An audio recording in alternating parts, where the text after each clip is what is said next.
the next story is called The Astronaut and the Fighter Pilot. And I bet you a lot of you know the first part, but I bet you only a few of you know the second part of the story. Now, this story begins with the rocket launch by NASA. And there was a problem with this rocket. Some of the engineers were a little concerned that one of the parts might fail in cold weather. But they'd had a bunch of delays in launches because of weather and delays because of weather and technical difficulties, and so they hadn't been able to do a launch in a while. So there was a lot of pressure to have a success, stop doing all these delays, and go ahead and launch the rocket. Well, the morning of the launch, it was freezing. And the engineer spoke up. One of the engineers spoke up and said, you know, it's a mistake to make this launch. We're afraid that this part is going to fail in cold weather.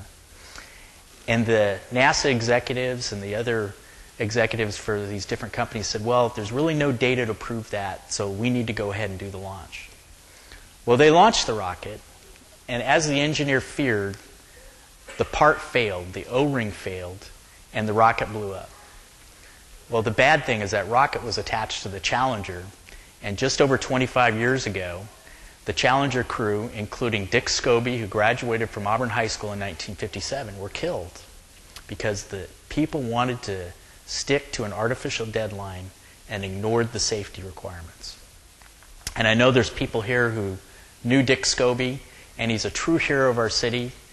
North Auburn Elementary, where I went to school, was renamed after him. Auburn Airport was renamed after him, and he really deserves our admiration. So let's go forward about 3 years after that. I was an Air Force officer. I was an airport manager at Sembach Air Base, Germany, a little tiny air base near Ramstein. Now, Ramstein is a big air base. They have all kinds of different squadrons, and one of their squadrons was an F-16 fighter squadron. And they had a requirement every quarter to go ahead and do a night flight.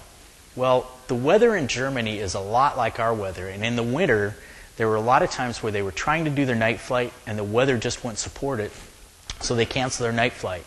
It's coming up to the end of the quarter, and the deputy commander for operations wanted to get in the night flight. He didn't want to have to explain to headquarters why they were late. And there was good weather, but there was one problem, and that's what they call the approach lighting system.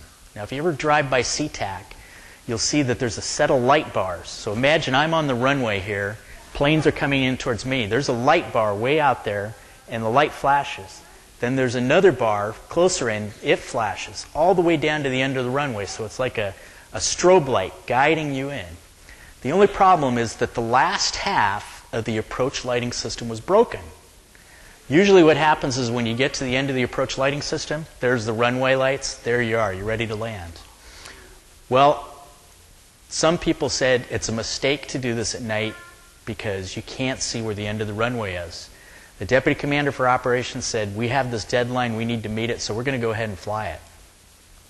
So that night, they went out and did their night flying.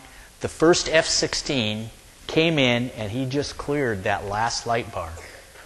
The second plane came in, a young lieutenant, and he clipped the light bar, and he crash landed on the end of the runway. Now, unlike the crew of the Challenger, this lieutenant walked away, and he eventually became a colonel in the United States Air Force. And you wonder, what does that have to do with Auburn?